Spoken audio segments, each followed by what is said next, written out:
Olá, programadores de interface profissionais. Nesta aula de CSS, nós vamos estudar sobre as unidades de medidas lineares no CSS. Na aula passada, nós vimos aqui as propriedades que envolvem o nosso Box Model.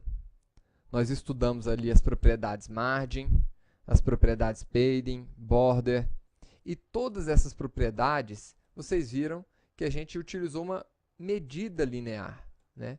Uma medida pixel aqui utilizada para definir largura, definir altura, espessura desses elementos. Na W3 Schools, nós temos uma área aqui no CSS que mostra para a gente um pouco sobre as unidades de medida. Aqui nós vamos ver referências aqui sobre unidades de cores e sobre as unidades de medidas lineares aqui. Então, nós temos três tipos de medidas lineares. Nós temos as medidas lineares aqui em percentual, nós temos as medidas absolutas e as medidas relativas. Então, vamos para a nossa aula de hoje. E vamos começar pelas unidades de medidas absolutas. O que são as medidas absolutas? Né? Elas são aquelas que não dependem de um valor de referência. Nós temos aqui 5 tipos de unidade de medida absolutas. Por exemplo, nós temos a polegada, que a unidade de medida dela é o in, né? Sempre assim em minúsculo. Então, por exemplo, 5 polegadas, né? Nós temos centímetros, por exemplo, 5 centímetros. Temos o milímetro. Temos a unidade de ponto, que é uma medida tipográfica. Então, por exemplo, 5 pontos, pt. E nós temos o pic, né? Então, 5 pics, que é outra unidade de medida tipográfica. Agora, as unidades... essas unidades de medidas absolutas, elas só devem ser usadas quando a gente conhece com detalhes as características físicas e as configurações de onde a gente vai estar rodando o nosso XHTML. Então, por exemplo, se você conhece especificamente ali as características do navegador e do monitor onde aquele navegador vai estar rodando, perfeito, né? Mas, se não é o caso, é melhor você utilizar outro tipo de medida. Perfeito? Então, o que acontece? Por conta dessa dificuldade de se definir o tamanho, a resolução de um monitor, por exemplo, essas unidades de medidas absolutas, elas são pouco utilizadas, né? Dessas unidades que eu mostrei para vocês, a única que acaba sendo utilizada aí é a de pontos. Por quê? Por que ela é empregada com mais frequência? Porque ela é uma unidade aqui para mídia de impressão. Então, acaba que ela é a única que é utilizada. Quais são os outros tipos de medida? Nós acabamos de falar, por exemplo, nós temos as medidas relativas. Quem são essas medidas relativas? Né? As medidas relativas, elas são 3. Então, por exemplo, eu poderia citar aqui a medida em EM, né, que é igual ao tamanho de uma outra fonte definida para o mesmo elemento. Então, por exemplo, eu defini uma fonte com 10 pixels. Aí eu posso adotar aquela fonte de referência, né, e falar, eu quero que a minha letra tenha 2 vezes aquela fonte de referência. Ou 1 vez aquela fonte de referência, ou 5 vezes aquela fonte de referência. Né? Nós temos o EX, né, que é a altura, essa medida é igual à altura da letra X em minúsculo. E nós temos aqui o pixel, né, que é uma medida mais rígida. Vamos olhar um pouco mais a fundo aqui o EM e o pixel, que são as 2 unidades de medida mais utilizadas aqui no mundo web. A unidade EM, ela é calculada em relação ao tamanho de fonte pré-definido no documento. Então, vamos fazer o seguinte exemplo. Né? Nós temos aqui um documento XHTML, onde eu tenho aqui um título H1, um título H2 e um parágrafo. Eu vou definir aqui no meu CSS um tamanho para o meu título H1. Meu título H1 eu quero que ele tenha aqui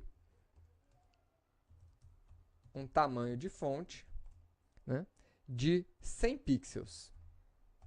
Tá bom, eu sei que é um tamanho grande, mas é isso mesmo. No H2, eu quero um tamanho de fonte de 30 pixels, ou 20 pixels.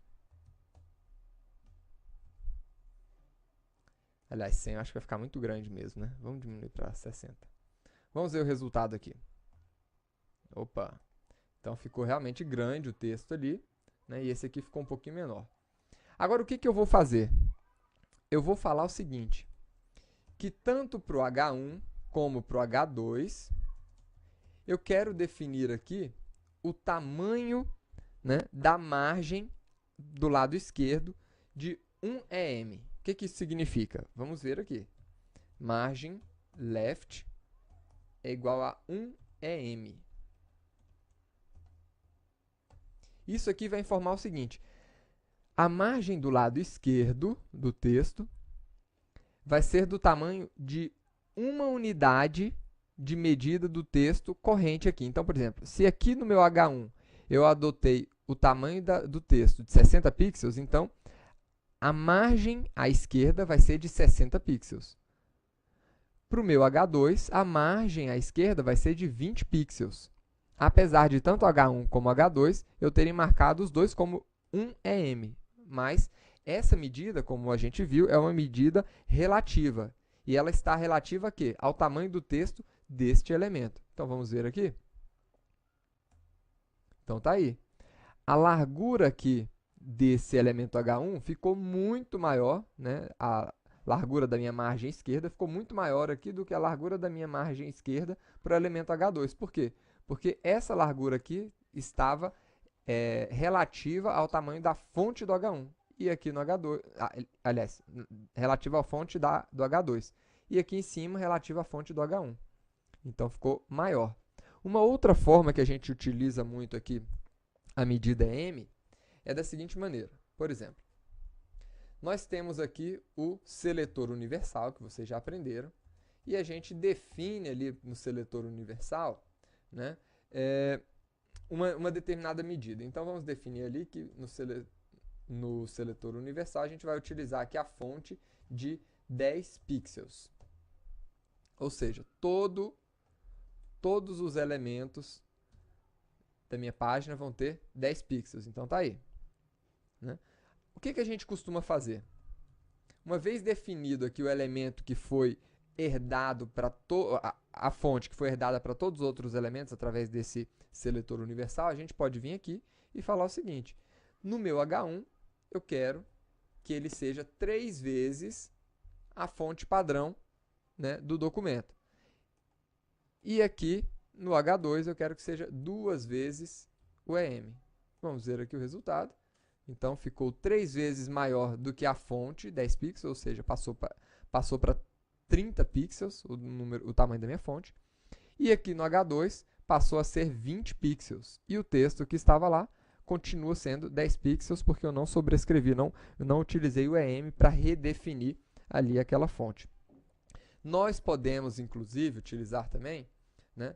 Vamos fazer o seguinte aqui, eu vou colocar aqui 20 e eu vou colocar aqui agora o meu parágrafo. Né? No meu parágrafo, eu posso adotar fontes, não simplesmente um número inteiro. Eu poderia colocar uma fração, por exemplo, 0.6. Então, eu quero 0.6 do tamanho original. Né? Então, está aí. Ficou um pouquinho maior. Poderia colocar aqui 2, por exemplo, e aqui 1.5 ou 1.3. Enfim, a gente pode estar brincando aí, colocando os valores tanto com números inteiros como fracionados. E a última unidade de medida, que é essa aqui que nós já vimos, é a unidade pixel. Né? Ela é calculada em relação à resolução do seu monitor ou do dispositivo que você estiver apresentando o seu XHTML. Mas aí um detalhe, tá, pessoal? O uso do pixel ele é útil na criação de layouts com dimensões fixas. Então é o caso clássico aqui quando a gente está projetando um portal com 800 pixels de largura, né? E aí eu quero ter uma definição mais fixa ali. Então quando a gente precisa definir em unidade pixel, né? A largura e a altura do meu layout significa que eu estou querendo um controle rígido do layout, com precisão absoluta, tá bom? E existe uma outra forma de medida aqui também. Então vamos lá, eu vou remover aqui o meu seletor universal, vamos voltar aqui e eu vou fazer o seguinte agora. Existe uma terceira medida, que é a medida em porcentagem. Então as porcentagens elas são sempre calculadas em relação a um valor pré-existente, tá? Então, por exemplo, se eu tirar aqui, vamos ver o resultado que nós temos, né? Esse que é o padrão do browser.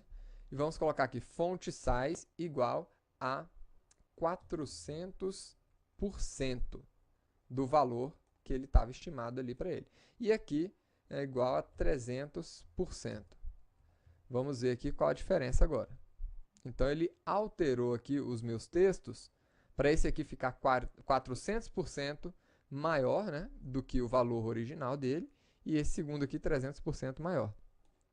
Nós poderíamos também, né, colocar aqui 50%, né, 20% para ficar menor também. Então tá aí, ficou ainda menor do que o texto original. Então essas são as três medidas que nós temos aqui no nosso CSS. As medidas absolutas, as relativas e as percentuais. Até a próxima aula, pessoal.